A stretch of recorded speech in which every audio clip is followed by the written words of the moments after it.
Start the share.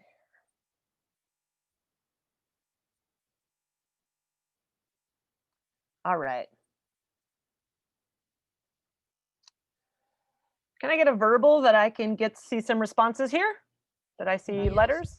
Awesome. All right. So I wanted to clarify a few things. This idea of making easy harder. Um, in my brain, what this came down to, but I might not have said it, which might have made it confusing, is that there are things that we tend to do that is part of our behavior that we do too much of that we don't like. And we do them a lot because it is easy for us. In some way, it is our way of coping or dealing. Um, and it gives us a sense of comfort, the familiarity of it. So basically, what today's exercise is doing is being able to observe and be like, what do I do too much of that doesn't have a good result? And how do I make doing that thing harder? So that's where the title comes from. How do I make easy harder? Does that clarify anything? Does that make sense to folks? And was that clear before I just explained it?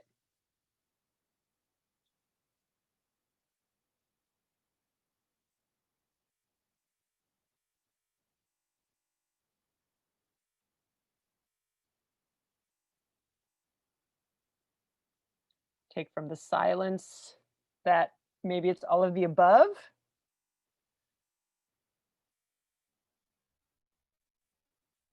Maybe we start reviewing and go from there.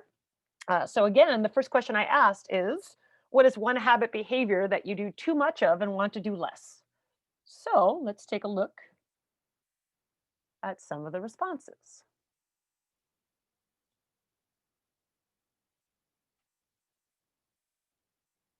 This is basically being numb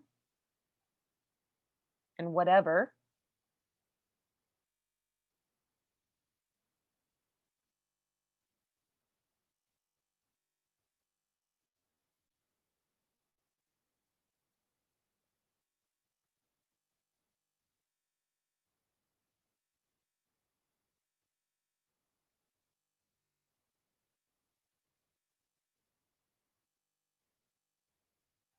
So again, we're pretty good at identifying what we do that we don't like. So these are negative behaviors that we have identified. We have to be wary on things like this because, again, if we were willing to search hard and long enough, we would find something. A lot of times, folks give like "I don't know" or "I don't have one" as like a reflexive for someone who doesn't want to necessarily think deeply or get into things. It's kind of like when you know your friend is upset and you ask what's up, what's wrong, how are you, and they just throw out fine, even though they're obviously not fine. It's just that reaction to be like, let's not talk about this. So something to kind of just keep in mind.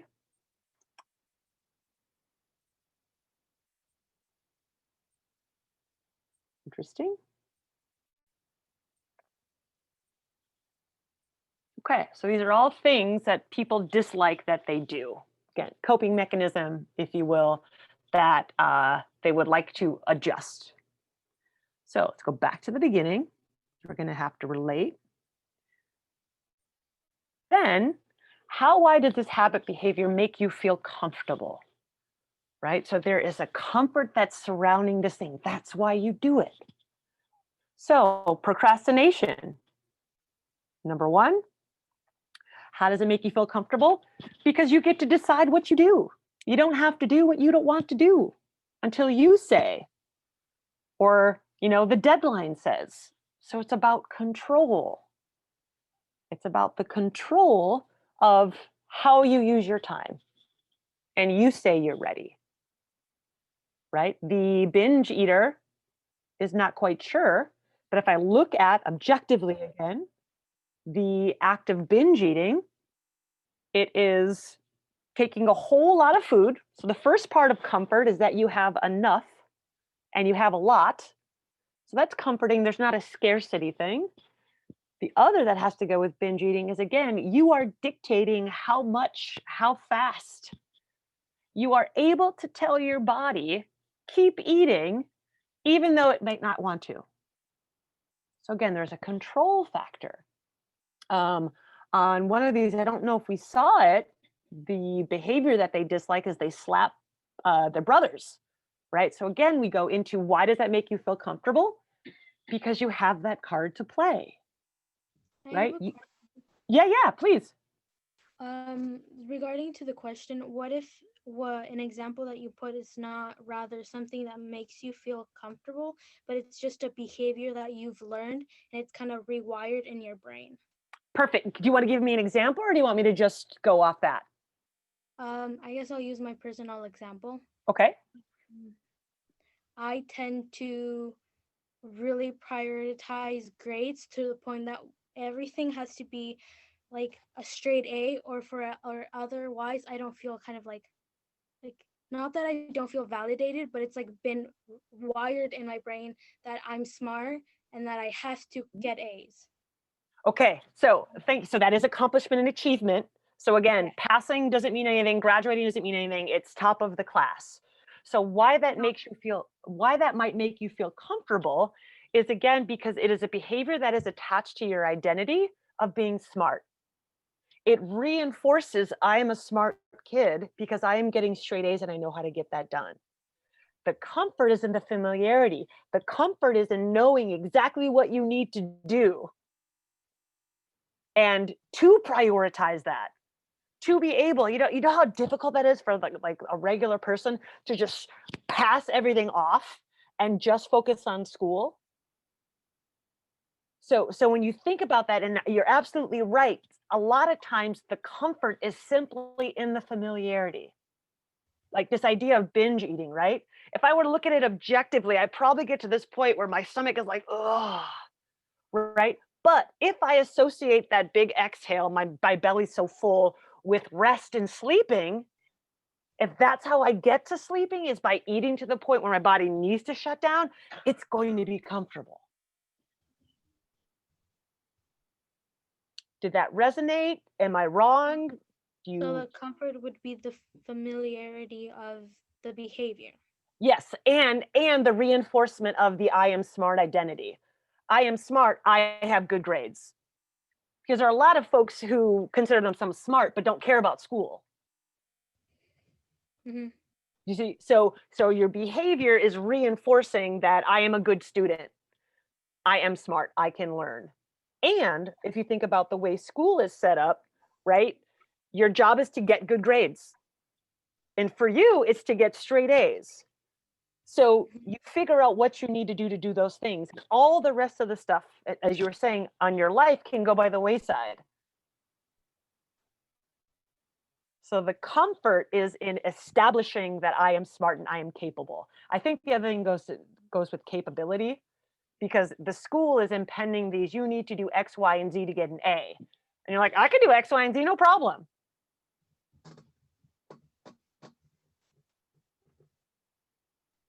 Buy it, or am I off? I think so. I think it makes Yeah, sense. Yeah. yeah, yeah. A lot of this stuff we have to kind of dig into, and I appreciate you speaking up and asking that question because I can't clarify if I'm not sure where your head's at. So thank you for that. The last thing I was going to say about, I think I was talking about, I'm assuming it was a girl, but I'm not sure, slapping my brothers. That was a behavior, right? That she didn't want to do. And it's like, well, why on earth would you be comfortable slapping your brother? And my recourse to that is because I have that line drawer. If they don't stop, if they don't listen, I have this physical, this is going to happen. And it's this expected thing that you can always pull this card up. So you always can kind of keep the upper hand. Again, I'm not saying right or wrong. I'm just saying that's the comfort of that. Being able to strike so someone listens and someone stops. You are not powerless in that situation. Okay. Switching here. So, why do you think you do this thing too much? Right? Because there are things that we do that we don't necessarily think is excessive. So, let's take a quick look at how these folks recognize it's too much.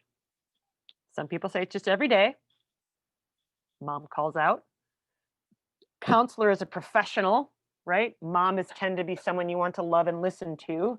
So these other people are saying, this person plays video games instead of going to sleep.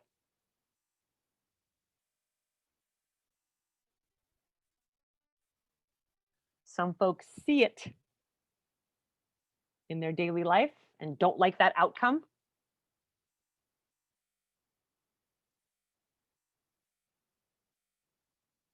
I see the heat damaging my hair. Right? To protect. Another binge eater because they see all the wrappers on their floor. Right? So this observation that again shows you yourself that you might not like to see, but it's reality. Let's shift to the last question. Okay, so I try to write it out here. I'll say it and go through this example. So again, you're trying to make this thing that you do that you don't want to do a little harder. So you're not trying to like throw it off the table because you don't have the plan B to do a different behavior. You're just trying to manipulate the current behavior. So example is you eat too much at one time, right? And what you noticed about this is that you use large plates and bowls. And I'm certainly talking about myself specifically when I was younger, right? So I would say I ate a bowl of cereal and I wouldn't want to admit that I ate half the box. I just had a bowl of cereal, like that's normal, right? So to subvert this behavior, I still like the cereal, I still want to eat the cereal, but I'm simply going to change out my big cool bowl for a smaller bowl. So now I have to sit and eat a smaller portion and I need to physically decide, it needs to be conscious to get back up. I need to watch myself get back up, refill this bowl. And I like clean bowls, so I'm not going to put more cereal in this bowl that's been used.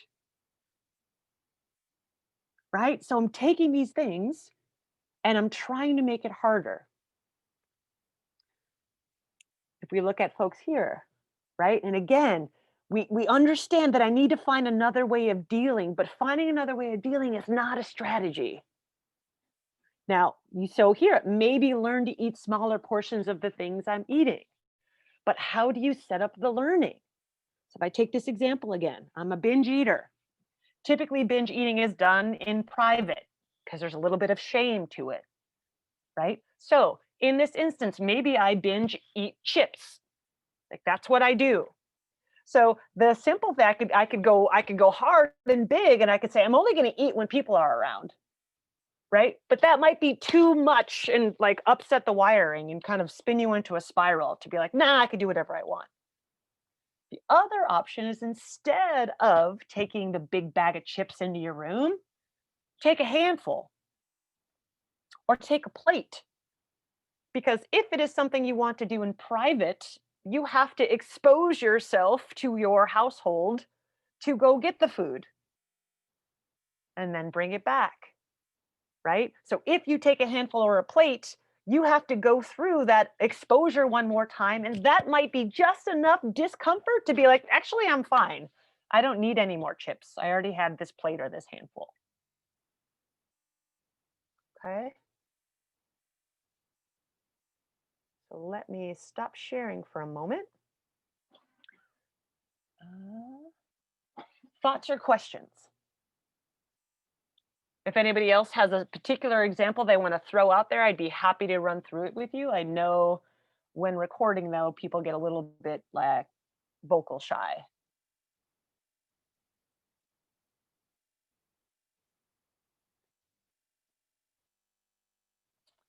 If I were to more generally ask, do you feel you have a handle on this a little bit better?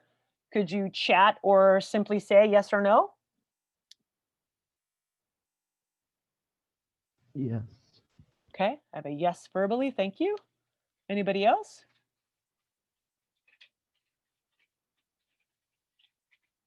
Thank you for that.